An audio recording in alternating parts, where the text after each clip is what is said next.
Uh, Unlike Tyler, I'm loud and rambunctious, so welcome. I hope you've brought your coffee. It might not be a coffee session, but it is an afternoon, and I'm sure we all need a little bit of kick of caffeine.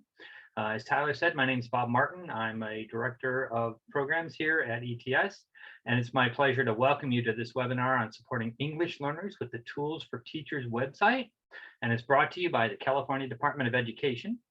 This webinar is the second in a series of Tools for Teachers shared practice webinars that will be occurring throughout this school year. We'll share a little bit more information about the upcoming webinars at the end of today's presentation. And before we hand it off to our presenters, we want to address a few housekeeping items. First of all, participants are muted. You cannot talk. And the chat is turned off except for a few times when we may ask you to share something.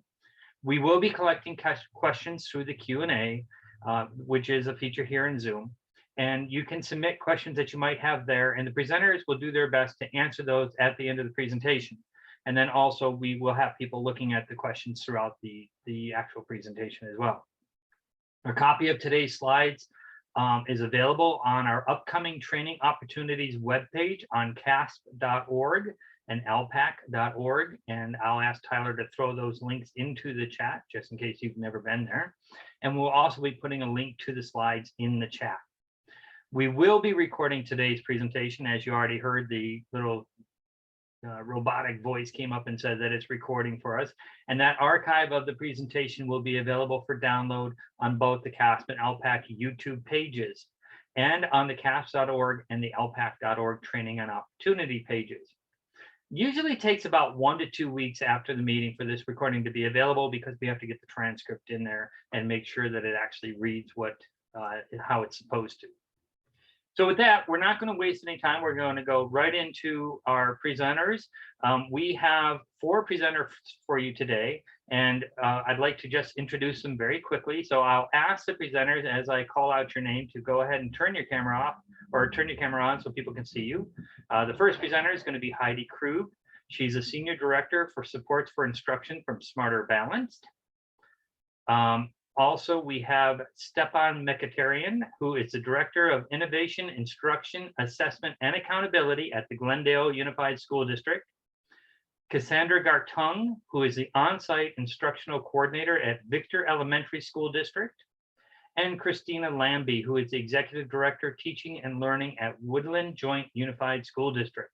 They have a lot of great information to share with you. They have a lot of experience to share with you. So with that, what we will do is we are going to start off with Heidi. Hello out there in Zoom land.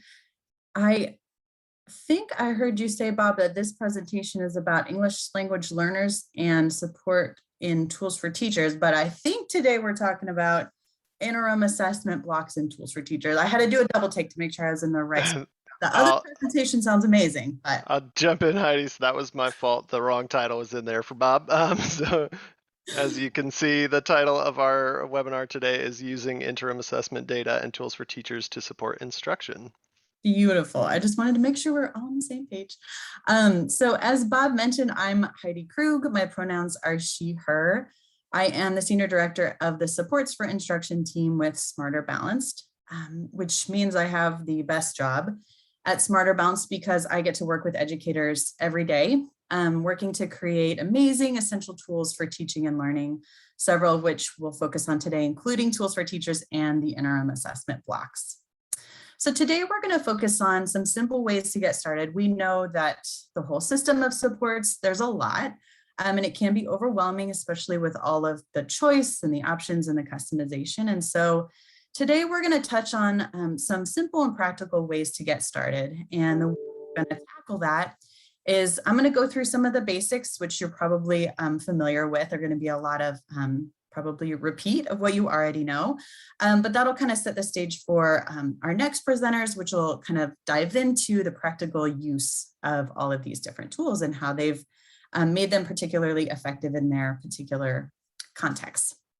So I will jump right in. I've put this slide in here as sort of a framing slide, just kind of given where we're at in the world, all of the change that's headed our way in a sort of constant basis, constant change and so many unknowns. This is just a way to kind of think about the content in general for this presentation and beyond if you feel like it. So futurists, this is a job I'm told, futurists, they tell us that our ability to be successful in the future in order to sort of be change ready is not so much about what we know and what we don't know, but it's about our ability to do three things: to learn, to unlearn, and to relearn. So with all of the change happening, I just thought this would be a helpful way to frame some of the content you'll see today. And again, just kind of thinking about where we're at with everything headed our way. So we hope that in this session, you might have some new information, some ahas, maybe some previous learnings that are going to kind of click for you today. And then maybe there'll be some things that, it'll be more about kind of breaking some previous misunderstandings maybe, or some thoughts that you had about some of the supports that Smarter Balanced offers and kind of shifting the focus for you. So we'll see what comes about for you as we go. So the next slide we have here is an activator. So in order to get kind of our minds in the framework for today's content, we wanted to start with just an activator to kind of draw out some prior knowledge that you might have and activate what you know about the underlying framework for what we're going to talk about, the formative assessment process.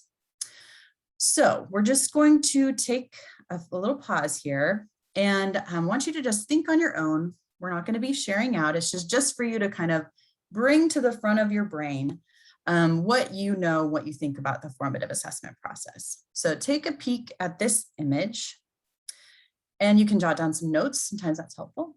But I want you to reflect on this question. How does this image connect to the formative assessment process for you? And we're going to do the unthinkable, which is to not talk at all for 60 whole seconds and let you think and process and jot down some notes.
Okay, isn't it funny how 60 seconds can feel like an eternity sometimes, and other times it's just a flash.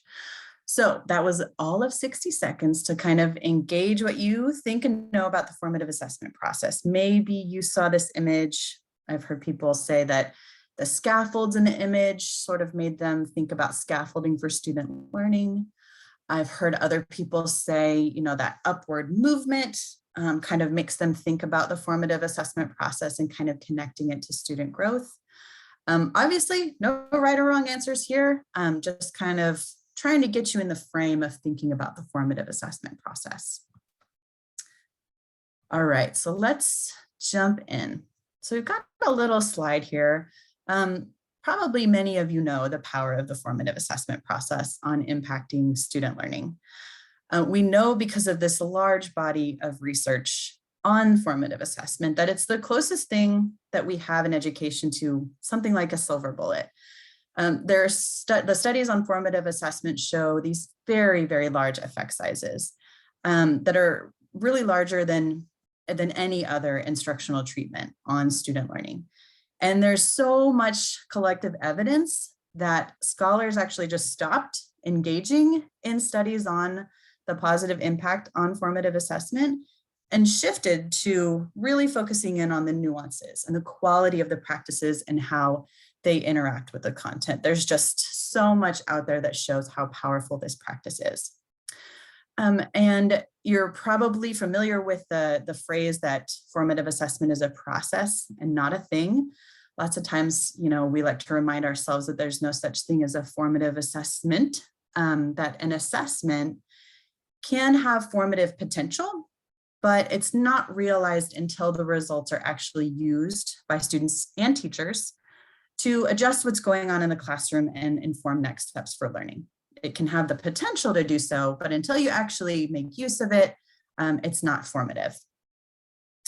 And I've got a little quote here that just kind of always helps me get into the formative assessment mood, which is from Bob Stake: "When the cook tastes the soup, that's formative. When the guest tastes the soup, that's summative." And the graphic here at the bottom represents the smarter balanced vision of the formative assessment process as this friendly little clover that keeps going and going and going. It involves 4 components, which may be familiar to you: clarifying, eliciting, interpreting, and acting. And what those involve, clarifying intended learning is just about how students are going to understand for themselves where they're headed. It's really about the students seeing that vision of the goal and where they're going. That helps with motivation, it helps with self-regulation, helps with self and peer feedback as well. So making sure everybody's on the same page about where we want to be. And then eliciting information. This is a big part of the power of the formative assessment process. This is about kind of understanding student thinking and drawing it out, being creative with how you draw it out. For example, observing students, listening to them, asking questions, allowing students to show their thinking through handwriting or computer-based work, even asking students to perform what they know and can do, draw a picture, even use gesture. These are all powerful ways to kind of draw that information out. Interpreting is about taking that information that you've gathered and kind of lining it up with the goal so that you know how to take action. And that's the power step.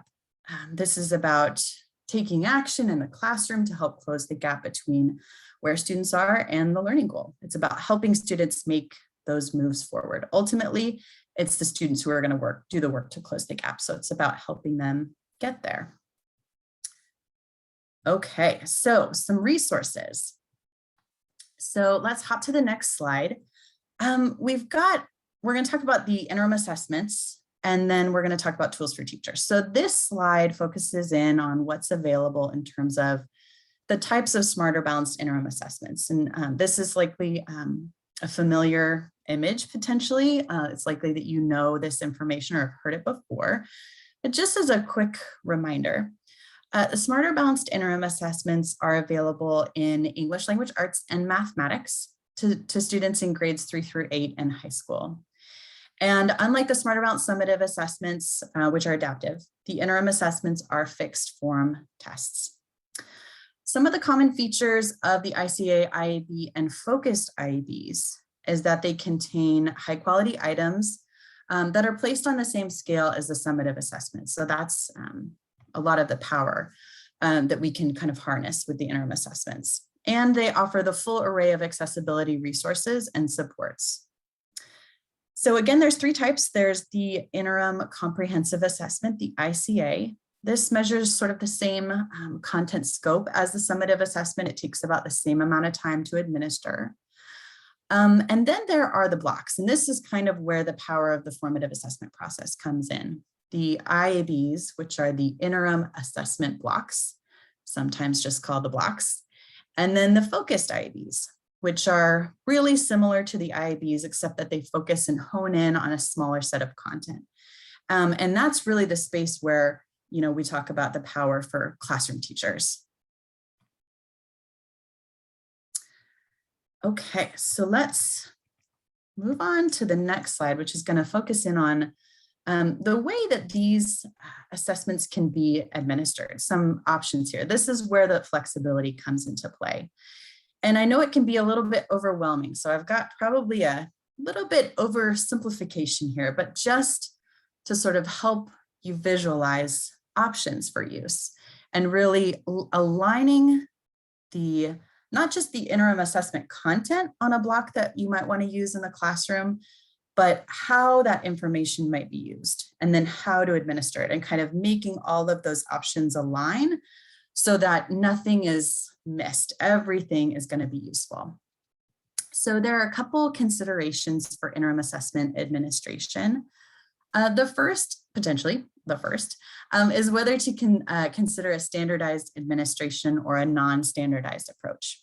And a standardized administration just means students complete the interim assessment individually, and they sort of follow the procedure for administration that's used with the summative assessments. It's the same kind of frame. Whereas non-standardized administration just means anything that's not that. So a non-standardized administration could be administering the test while students work in pairs or in small groups or as a whole class. Or it could be just electing to have students respond to a few of the questions on the assessment rather than the whole thing. And sometimes I think people hear non-standardized and think it's bad. Maybe there's something about that word that just makes you feel like you're breaking the rules, but I think it's potentially breaking the rules in all the right ways or for all the right reasons, if you know why you're doing it, if it's purposeful. So again, non-standardized doesn't necessarily mean bad, it just means non-standardized. There's a lot of different ways to use the interim tools. Okay, so then there's administration, and then we have this other dimension, which is the purpose. So an assessment could be used so sort of get information of learning, or it could be used for learning. In other words, is it meant to be a way to see where students are as sort of an endpoint? Or is it a way to understand what students know and can do as a way to figure out what you want to do next as sort of a response? So those are the two kind of frames. They're listed as rows. And then of course we can put these together to come up with this grid of options really. So they kind of overlap, but if you kind of look at the top left, this is a standardized assessment of learning kind of frame. You could administer an IAB at the end of an instructional unit. And so it's probably not going to be used to inform instruction because you're at the end of a unit. But maybe it's used to kind of look across classrooms or grade level teams to kind of understand what happened with a new curriculum or something. So for example, maybe a teacher team wants to evaluate the use of a new set of materials for 6th grade ratio and proportion, for example. They could kind of use that administration and kind of frame to think about how to use the tools. And now if we go to the right, we can think about administering in a non-standardized way. For example, just 1 or 2 items on an IAB, and maybe using those in an exit ticket to kind of understand where students are at the end of a unit. So maybe a teacher just wrapped up a unit on narrative writing, for example, and they want to just have students respond to the few items on the brief rights that focus on narrative writing. You know, that's a way to use that assessment in a non-standardized way, but still sort of as a wrap up. And then at the bottom row, we have kind of assessment for learning, a little bit more in that formative space. So kind of thinking about administering an IAB at the beginning of a unit, and then taking that information and using it to inform next steps, for example, through a connections playlist. So that's a way of using a standardized administration for learning. And then the last kind of box there at the bottom right, maybe you could have students work in small groups, discussing questions on an IAB that you kind of want to break down and maybe talk about as a whole class, in a whole class discussion, for example. So hopefully that kind of just illustrates the different possibilities and options that you can use with purpose and administration. Okay, so I've got one last slide here. This is just sort of a reminder slide because I think this group has engaged in some previous learnings about tools for teachers. So it's just a little reminder here that we have this whole suite of supports for instruction, and the power really lies in between using the interim assessments for formative purposes in those sort of days and hours and minutes where teachers are doing the work. And the resources and tools for teachers can really support that process. So again, just a quick reminder, the website's pretty new. We just had our 1-year anniversary. It's a fully accessible WCAG 2.1 AA compliant site, which is hard to do, we've learned, but very, very important and critical. And we're proud of that. It's easily searchable. All the resources in there are built for teachers by teachers, some of whom are on this call. And it's just a fantastic starting place. If you don't quite know where to go, check out Tools for Teachers, do a quick search for the content that you're working on in the classroom, and you'll be able to see a whole host of supports available and things that you can do the next day, basically, in the classroom. All right, so a bit of a whirlwind. I think I'll hand it back to Bob now, who's going to introduce the next speaker. Actually, Heidi, we're going to stay with you. I know we were going to do the questions at the end, but there are a couple that are very specific to what you just spoke about. Somebody asked if you could clarify what you meant by the same scale.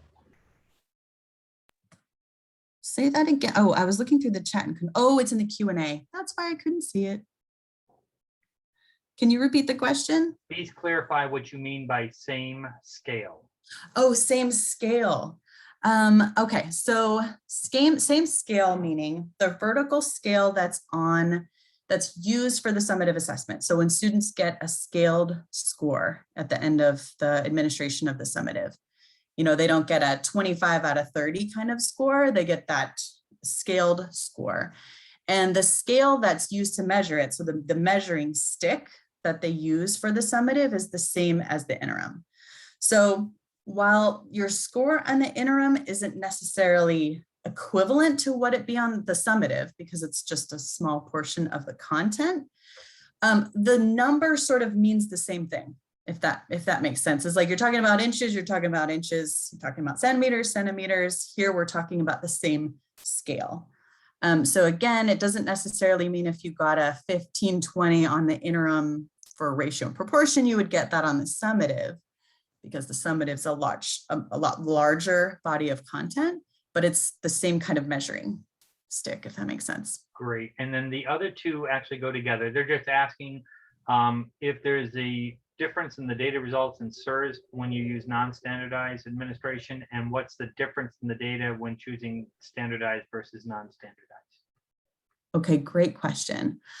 So I believe that the data, I know that the data is the same. So that the output, how students their results are scored, and it's displayed as below, at or near, or above standard. That's exactly the same, whether you've selected standardized or non-standardized. So that's where the interpretation comes into play. You know, if you know you had students working in groups, for example, that score means something a little bit different than if you had students working independently. I think the only thing that's different, and I would need to double check, is that I believe if you select non-standardized, the scores aren't rolled up beyond the classroom level. So if you pick non-standardized, the results just stay with you as the classroom teacher and aren't rolled up if, an administrator wanted to look across teachers or across school sites. I have to double check, but I think that's the case. Great. And then any other questions we'll come back to at the end. I just wanted to address those really fast before we move on. So Tyler, let's move to the next slide, please. And we will move on to Stefan Mkhitaryan from Glendale Unified, and let's hear what he's got to say for us. Good afternoon, everyone. Thank you for this opportunity to share how we view interim assessments here at Glendale. We're a big proponents of interim assessments and formative assessments in general. The analogy I like to give when I share information about interims is that imagine a car driving across the country from LA to New York, and all your students are in their own cars following you. How often are you going to stop and look back in your rearview mirror to make sure that your students are with you? If you're only checking once throughout the year, you're probably checking like in Ohio, and think about how many students you may have lost along the way. If you're checking more frequently, whether it's a stop where you're checking to see if anyone's car broke down or they ran out of gas or anything like that at all, you're probably going to have most of your students follow you throughout. And the more regularly you do those checks, the more likely it is that all of them will make it to New York with you. So when it comes to formative assessments and interims specifically, they are those checks in the rearview mirror. They are those stops where we all sort of huddle together at a diner to make sure that everyone's there, that everyone's car is running fine, that everyone has the support they need in order to move forward. And that's the philosophy we use. After the pandemic, this has become particularly critical, as I'll share in the upcoming slides. So let's go to the next slide. Thank you. And so let's talk about the pandemic a little bit. Our typical structure in using interim assessments was to start with summative data from the previous year. We'd meet with each school site in the summer, review the summative data from the year before, use it to sort of establish a baseline on the strengths and areas of focus for each school, look at the CAASPP results, look at the claims, the targets, and use those to identify which specific areas our students needed more support in, and use that to sort of lay out what the plan will be for the upcoming year. As we did that, we would determine which interim assessments made sense to incorporate in what particular order and when we would administer them, and that will become part of the curriculum plan for the year. Unfortunately, this last year, of course, we didn't have comprehensive summative data the way that we're used to getting. And so one of the things that I guess the silver lining to that was a heavier focus on formative data. The reason that we place such a premium on formative data is because it's the most actionable of all the different data points that we can make available to our students. When you administer a summative assessment, yes, it does give you data to work off of, but a summative assessment is usually pretty comprehensive. It's got lots of questions, and you probably aren't going to be able to address all of the content that's on the summative. When it's a formative assessment, anywhere from 3 to 5 questions, or in the case of an interim, let's say 15 questions, it's a much smaller chunk, and so you're able to address more of it. So we really advocate for looking at the results shortly after we administer those formative assessments, so that we can take advantage of the information that they provide. Sometimes if we hear pushback on, well, the assessments take time away from instruction, I say it does take time away from instruction unless you're using it to inform your instruction, in which case it builds on instruction. So it's really critical to be looking at the data shortly after you administer a formative assessment. And we've noticed that our formative assessment focus has increased because of the lack of summative data because of the pandemic. So consider the advancements in interim assessment use over the last 3 years, which were accelerated because of the pandemic. Next slide, please. So some of the ways in which we use assessments, we really tried as a district to get away from the phrase learning loss, which was popularized over the last year or two because of the distance learning experience. We look at it as unfinished instruction or instruction or the need for to accelerate instruction. And when we think about how to accelerate learning, we think about making sure we maximize the time that we have with our students. And that's done by maximizing instructional time, which is done by having a very clear sense of what our students need and making sure we meet those needs. And that's done through formative assessments. So to recap, by administering interim assessments and other formative assessments, you're getting real-time data on the specific needs of students, which means you are able to adjust your instruction to meet those needs, which means you're maximizing the time used with the students. They're getting support only in areas where they need additional help. The areas where they demonstrate mastery, we move on, and that way we maximize our time together. So the IABs also serve in our district as one of the big primary formative assessment resources. We really believe in their power, especially because not only are they standards aligned and aligned to the CAASPP, but also because they provide phenomenal data analysis reports shortly afterwards. So we can see, with just a handful of clicks, which topics we want to review for the entire group, which topics we need to do small group instruction for, and which students should be part of that. And my particular favorite is identifying the misconceptions. So if, let's say, the answer to the question was B and 20% of our students chose B, well, let's say 60% chose C. something about C was attractive to a huge percentage of our students, which means there is a misconception there. We can open it up, look at that question, understand why C drew so many students, get the underlying misconception that led to that conclusion, and use that to inform our instruction. And all of this goes into our dynamic dashboard, which I'll share a little bit more information on in the coming slide. So that increased emphasis on formative data has also led to conversations about grading practices and effective checks for understanding. We talk a lot about what should be graded and what should not, and what role formative data plays in that process. And the hope is that by getting away from making everything grade focused and instead making that the formative assessments driven to inform both the teacher and the students about their own understanding, we'll be establishing a much stronger growth mindset in students, and also prioritizing learning over the grades, which will take care of themselves once students do that. So next slide, please. Let's talk a little about our dynamic dashboard. So as you know, the California State Dashboard provides summative data at the end of the year, usually in December, and it includes scores on math and ELA in addition to other indicators, and we can see our progress over time using a color-coded format that's used. In our district, we've developed a dynamic version of that, one that provides real-time information based on interim assessment data. This allows us to have more detailed information and also allows us to see specific student results. So as our teachers administer interim assessments, I take those interim assessment results, upload them into our dynamic dashboard, and our dynamic dashboard will actually tell us if the school year ended today, this is where we'd be. It'll show us the colors, it'll show us the breakdown by the different subgroups that mirror the ones from the state dashboard.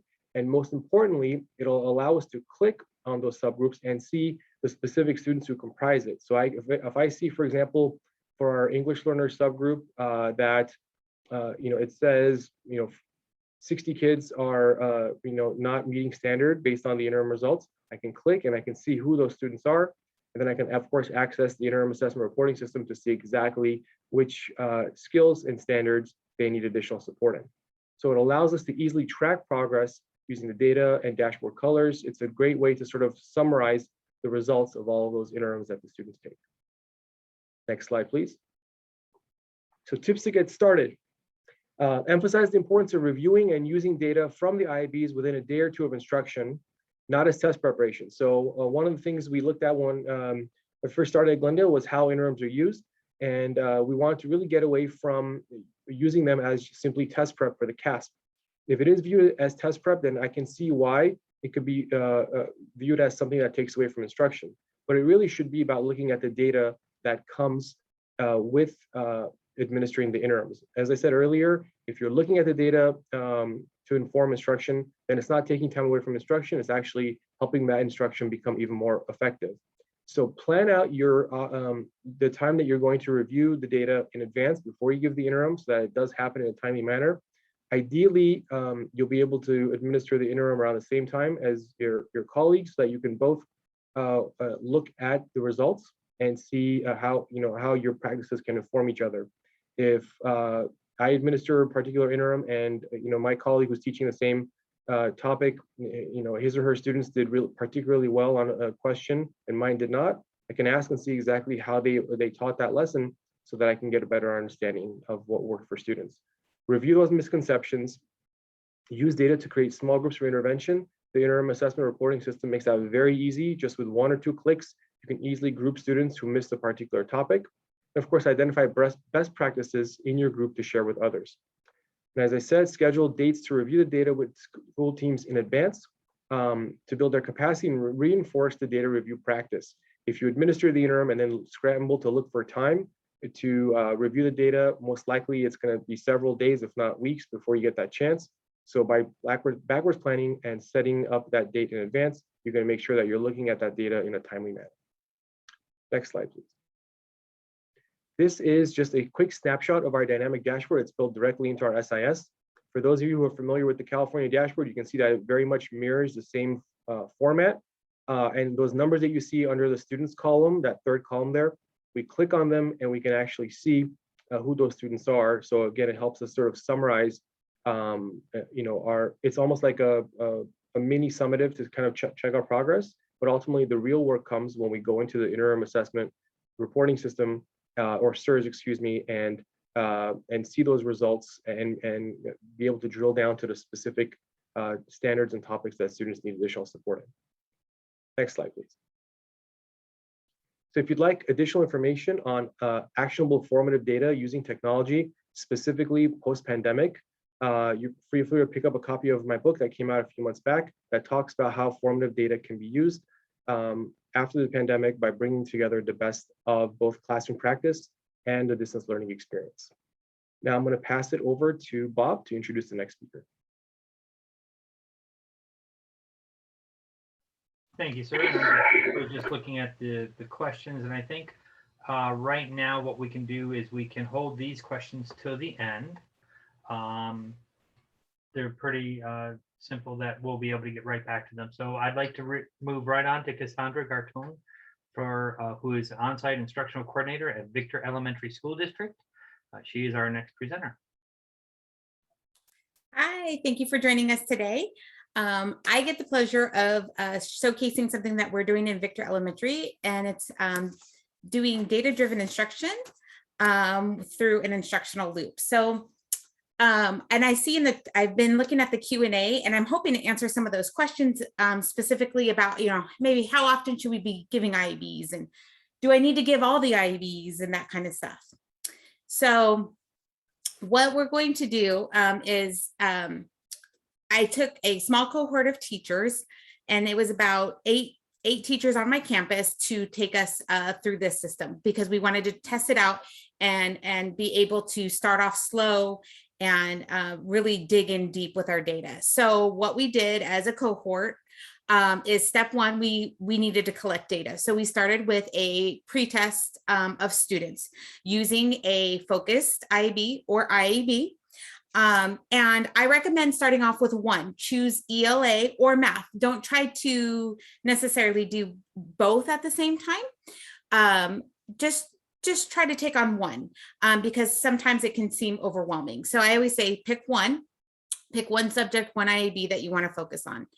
And then we want to just focus on that one subject, that one IEB, FIEB for that loop. Sometimes it's kind of like, well, where do I begin at the beginning of the year? Which one? We have this plethora to choose from. And that's when I always say, go to the state data, go to your district data. And what I specifically kind of look for is, I always notice like listening and speaking, that listen and interpret one always seems to be kind of the lowest area for scoring for students, within our district, county, state of California. So I always try to start off with that one. And I try to see how I can start implementing that at the beginning of the year, because if I can start doing that one, I feel like I can show them the greatest amount of growth in that. So we do one IEB, picking ELA or math, and then we administer it, and I administer it to the kids just like I would do the summative test. Okay, here's a piece of paper, here's a pencil, go for it. No instruction has been given. Then step two, we go in and we analyze the data. And something really important is observational notes. Walk around the room and notice what your students are doing during the test. Are they really using the scratch piece of paper? Are they really truly listening to those passages? Are they able to understand the formatting of the test? Do they know all the tools in the test? Do they understand the vocabulary that's being given on the test? So that's all observational things that you can see as you're walking around the room while they're taking the test. And then you're going to go into SIRS and you're going to review the data. And we use something called the IEB Data Analysis Protocol. It was first presented by Valverde School District, and we've kind of just taken the process and onto ourselves here. And it just allows us to really focus in and narrow our data and really look specifically at what questions our students are missing. So, is it because of format? Is it because of vocabulary? Is it because of content? Is it because of the difficulty level of the particular question? Could it be the type of question that was posed? So we really dig deep on that analysis. And then we create a SMART goal off of that, something that's specific, measurable, relevant, realistic, and timely. What do we expect our students to be able to do, by the end of our instructional loop? step 3, then we make our instructional decisions. So where am I going to go? Where am I going to find resources to be able to support my instruction in the classroom that will help my students grow in their testing scores? So within SIRS, you'll find a little button in there that is called Instructional Resources that will connect you to the Connections playlist for that specific IEB or FIEB. And I'll take you to the specific Connections playlist within Tools for Teachers so that you can find resources that will connect directly to the lesson or the IEB that you're working on. So then we're going to go to step 4, which is now the planning process. We tried to do a month-long cycle. So, week 1, we collected the data, and then weeks 2 and 3, it was our planning cycle. So we planned for 2 rounds of focused instruction. So this is above and beyond what you're already doing in the classroom, above and beyond your regular ELA or math lesson. So focused specifically on the skills, whether it be format or content, and how it's connected to that Connections playlist. Once again, looking at those lessons. I do highly recommend to look at your district curriculum. How does your district curriculum connect to that Connections playlist? Do you see something that could connect? For example, we're a Thinking Maps district. So when I found that my speaking and listening students were not taking down notes during that particular FIEB, I learned, okay, they need to be able to learn how to use a thinking map to listen to that passage and then write down their notes and then be able to translate the notes back to the test and be able to answer questions. So it's super important. Think about how the Connections playlist can help you, but also your district curriculum, and then kind of, intertwine those two. So once again, so we did week 1, we did the pretest. Week 2 and 3, we did that focused round of instruction. And then week 4, we're going to test the students again. We're going to use the same IEB and FIEB. It does not change. It stays the same. They're static. But however, the amount of growth that you're going to see in your students, especially on those more difficult questions, is going to be amazing. So you're going to compare your pre and your post test, and you're going to do kind of a notice and wondering. And I put the data in front of my students. What do you see going on? How can you, how can you use this data to help you move forward with your students? And I got to tell you, one of the biggest things we did in those classes was be able to celebrate growth. We celebrated growth like no other. I had a student grow 100 points on their FIEB from those 2 rounds of focused instruction. And it was simply because they needed time to process and learn how to take notes and be able to process that information and then pass it along and then be able to answer those questions on the test. So that was a huge part of it, being able to celebrate that growth with your students.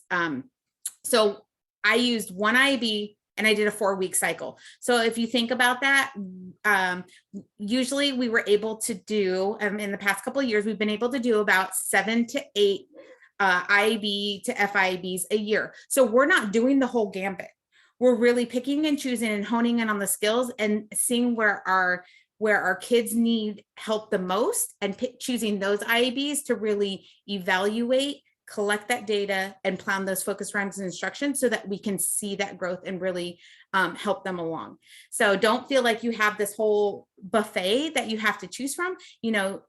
Really take a look at what your buffet is and then really kind of hone it down and hone in your skills. So I'm willing to answer any questions after this, and I can pass along that data analysis protocol. But thank you so much for letting me share my practice today. And I'm going to hand it back over to Tyler. Thanks so much. And we are going to move on to our last speaker here, Christina Liu. Thank you, Tyler. Good afternoon, everyone. My name is Christina Liu. I'm the Executive Director of Teaching and Learning here in the Woodland Joint Unified School District. And what I'm going to do this afternoon over the next few minutes is just tell the story of how we are expanding our implementation of interim assessments here in the district. And how we've done that by by looking in depth at the assessments that are used in our classrooms and really talking in a quantifiable way about how useful those assessments are. So over the years, and I'm sure many of you in school districts have had these same kinds of conversations about the number of assessments that teachers are giving, the types of assessments, how many minutes those assessments take. We have conversations with our teachers, with our administrators, and with our board of trustees about these concerns. And so over the years, the concerns about these issues really led us to conduct what we called an assessment inventory and audit. And this took place a couple of years ago. For that inventory, then, we collected data from teachers on the types of assessments that they use in their classrooms on a regular basis. It led to a lot of really great conversations, and we got a lot of valuable information about assessment practices in our classrooms. Some of our goals for this process were to reduce duplicative assessments, or assessments that measure similar things. Gaining back instructional time. As Stepan said earlier, there's some concerns about assessments taking over instructional time. Establishing consistent testing across schools, and overall really trying to improve assessment literacy for the adults in our system. And also, what we didn't actually establish as a goal from the outset, but something that we learned, and one of the outcomes that we realized we needed, was to improve accessibility for our students who are English learners and our students who are in special education. And so one of the key questions we asked was, what do we want our teachers and our administrators to be able to do? Well, we want them to be able to explain the purpose and why. Why do we give assessments? What is this assessment for? And what is it designed to do? We want our staff to be able to ask and answer questions from the data. So you've heard both previous presenters talk about using a data inquiry cycle. And that is important to be able to review assessment data and ask the appropriate questions from those results. And then, probably most important is adjusting instruction using the assessment data, and ultimately improving our assessment practices and ensuring that our school community, whether it's the students or the parents or the teachers or the administrators, are all able to review those results and that they understand them, because they should be useful to all members, of the school community. So we developed an essential question, and it's here on this slide. It's, what is a test worth taking? And it's kind of beautifully simple, but it had never really been asked before. And so we got together a team of teachers, administrators, and staff, and they started really thinking about what assessment was for from different perspectives. So from the perspective of a teacher, of a student, of a parent, of an administrator. And from there, we established 4 criteria, which we used to create a rubric. And that is how we evaluated. That was the next step, was to evaluate the assessments that were currently in use. Once we did that, so fortunately, the interim assessments from CAASPP scored very highly on our rubric, and that really just validated the process that we had in place. We have been using interim assessments in the district since 2015 or 2016, since the first years. Cassie mentioned the listen interpret interim, and that was actually the first one we started using because it addressed a gap in our assessment program. But the results of the assessment inventory and audit really led to some conversations about expanding the use of the interims, because teachers and staff were able to see how actually valuable they were. And, as I said, so we had been using English language arts assessments, the interims, since about 2016. And so it wasn't a new thing to our teachers to expand the use of the interims. And so this summer, we brought in teachers to work on pacing and scope and sequence, and to work on the assessments as a part of the district assessment calendar. And, one of our priorities was to ensure that teachers really felt empowered to make some of those decisions on their own. So given the interim assessments and the skills and standards that they were identifying, then teachers were able to decide which interim they wanted to give and when did it make the most sense for that interim to be given during the school year. And so, as a district, we are really excited about expanding the use of the ELPAC interims, especially when, we have classroom teachers really helping to drive those decisions around their use, which ultimately will really support that implementation and be good for everyone. And so as we move forward this year, one of the things that we know, and it's down here at the bottom, but engaging in the data analysis, as you've heard, reviewing the data and planning for instructional next steps, which is really so important. And that leads into my next slide. So if you'll turn to the next, and I just have some tips about tools for teachers. So one of the resources, that we've been talking about a lot is Tools for Teachers and its connection to the ELPAC interims. Tools for Teachers is really an essential next step after giving an interim assessment for teachers who want to find those resources that support instruction. I have been fortunate to participate in the development of Tools for Teachers. And so I just wanted to share some tips for expanding its use. It is very new, and in education, sometimes things move slowly. And so even in my district, we are still working on getting, ensuring that everyone is familiar with it. But just some tips from my work with Tools for Teachers. So first of all, I would encourage each of you to go into Tools today to find some instructional resources that you like. If you're in a supportive role, if you're not teaching in the classroom, but what you'll know is that teachers are incredibly busy. And, sometimes one new thing is the last on the list of priorities, especially with the pandemic that we're in. So I would encourage you to take a few minutes, if you haven't already, take a few minutes to get familiar with the platform, learn how to search for resources. There's a ton of amazing resources in there, and find a resource and then share it with a teacher. In addition to the instructional resources, there are professional learning resources, such as getting started with the IABs or understanding ELA and math performance tasks, all created by educators and designed to support teachers' understanding. Also, I would ask you to try out a resource yourself. Use it in your classroom or in someone else's.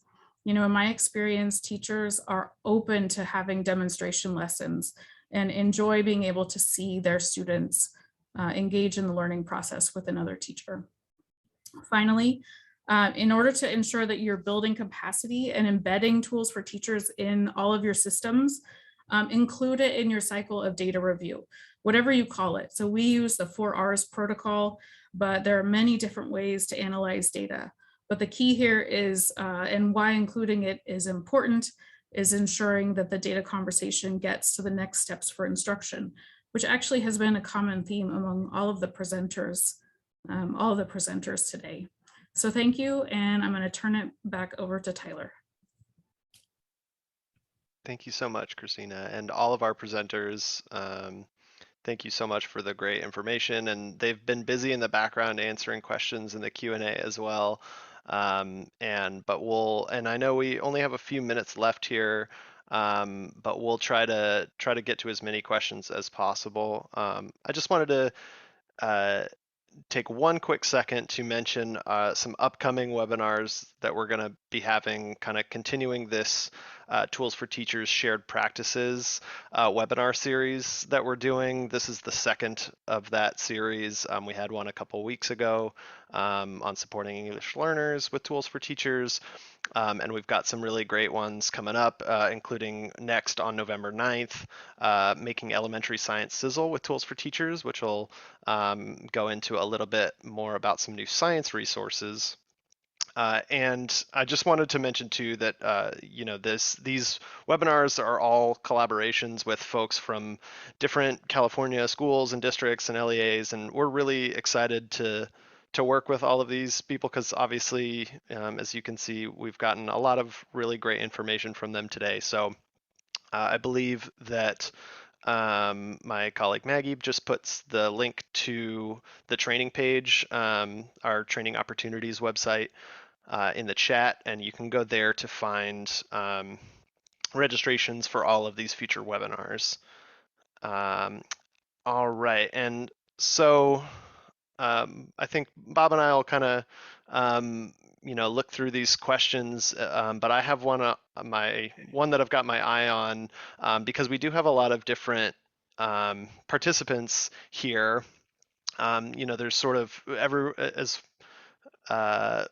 everyone from classroom educators to administrators here, and I know a lot of folks have a lot of different presenters have touched on sort of how to work in these IABs into classroom instruction. But I saw a question earlier that Heidi actually you answered just about sort of the demands on teachers. There was a question about, we've got to work our curriculum that comes from the district. So how I really want to use the IABs. So how do I fit it in? So I'm just wondering if there's anyone who wanted to take a quick high level sort of response to that, just to sort of reiterate, well, how do we actually sort of get these done and use the IABs or all of these sort of at that level and make it happen for classroom teachers? Anybody want to jump in and speak to that? I can jump in, and I could just say that, what we tend to use it for is, pre or post assessments. We still do our regular curriculum, and teachers are allowed to choose the IBs that they want to administer. So, so we typically say give it as a pre and post, or at least a post test, just to see where your students are at and see what your students are understanding from the unit that you taught. So that's our preferred method. I've also seen it where teachers take it and use it as morning work. They take an IB every day for like 3 weeks, and they go through it very slowly, and they enter in like one answer, every day type of thing. So they do it as like a morning work session where it's, they go in and insert entrance ticket, and they, do that one item every day just so that they're getting practice. And Cassandra, I want to jump in. I know some math teachers, more so on the math than on the English side of the house, that actually, as they finish up a unit, they'll find a couple of questions within the IABs that they project up on their screen, and the kids can work together to make sure that they're actually, it's instant feedback for the teachers to see if the students are understanding that standard. And more importantly, it also introduces the vocabulary and the style of question that they will see come the springtime that they may not get in a classroom assessment. Yeah, thank you both. And so I want to get to a few more questions. I think that we can go a few minutes over here to try to get a couple of these, but I wanted to be very conscious of everybody's time because we know how many things you've got going on. So before we maybe touch on some of those, I just wanted to mention that the recording of this will be available on our website. Maggie, I think, has put in the chat a couple of times the link to our training opportunities page, and right there is a link to our past training opportunities page, and that's where all of our recordings and archives go. So you can always check back there. It usually takes a couple of weeks, like Bob mentioned at the top, to get the recording all edited and posted, but it will be available there, and the slides also are available there for download. I think we've put the link to that back in as well. And what we'll do, so right now there are there's a few links in those slides, but there's a couple more that we can put in the slide notes and update that file. So if you go in a day or so, go find those same slides and you can download them again, and there'll be some links, including Stepan mentioned his book that you can get on the Corwin site, the publisher's site, and there's a code that you can, a coupon code that you can use to get free shipping through that. That's TE ship, and I'll put that in the chat, but it will also be in those updated slide notes as well. So yeah, I just wanted to kind of get a couple of those housekeeping things mentioned. But if you are able to stick with us for a couple extra minutes, maybe we can just see if there's any sort of big questions that any of our presenters would like to cover before we go.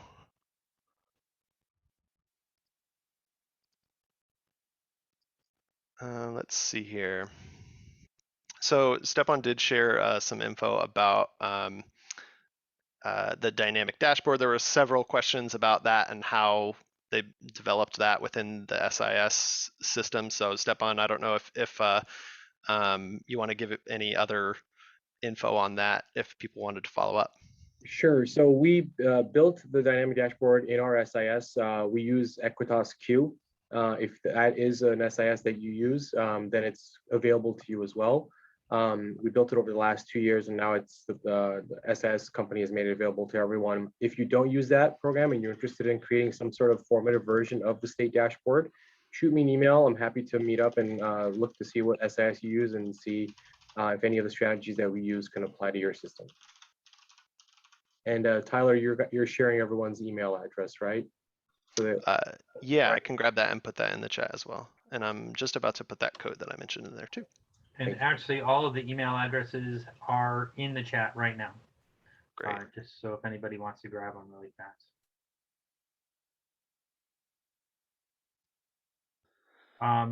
There's this question here. If the CAASPP scale scores are in 4 achievement levels, what are the cut scores for the 3 levels reported on the interim blocks? That information will vary from assessment to assessment. And I think probably the easiest place to catch that would be in CERS, the California Educator Reporting System. And Right. Heidi, I think this last one would be for you as well. A group of high school math teachers met last week to choose an IAB for their Math 2 class. They noticed that one of the IABs they worked out had 12 questions. 10 of them were identified as practice and the other 2 were actual test items. I'd never noticed it myself until they brought it to my attention. I love this one. It sounds like a math item, doesn't it? It's word problems. I know. I responded to another question. It's a puzzler for me because I'm not completely familiar with the test delivery system in California. So I'm not sure if there are some practice items on the assessment. It is a true puzzler for me. Maybe there's somebody else on the call who's a little bit more familiar with the test delivery.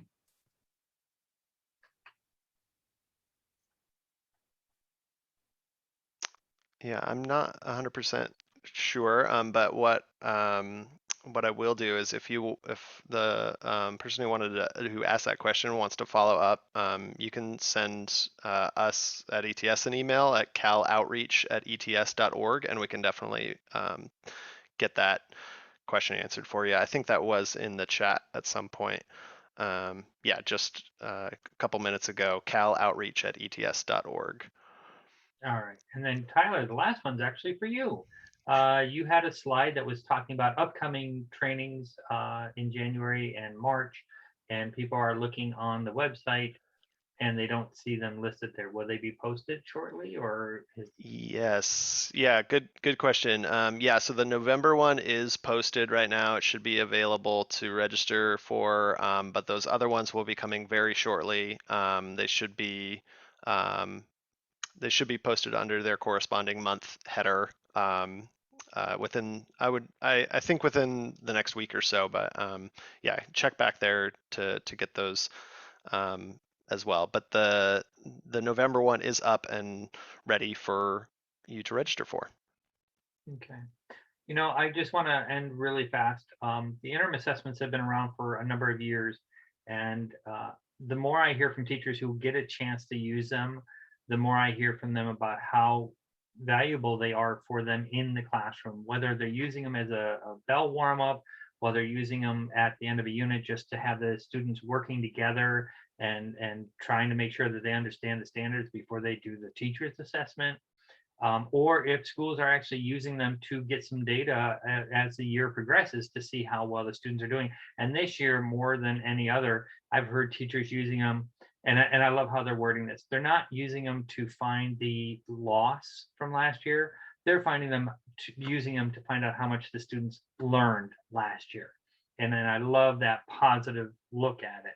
So the interims are a great tool. And then once they've done that, and even if you don't jump right into the interims, the tools for teachers, I have to tell you, having been in the field myself and everything, leaps and bounds over the digital library. The digital library was a great tool when it first came out and everything, but this tool for teachers website it's amazing in what it will offer the teachers, and it's free. It costs nothing for the districts.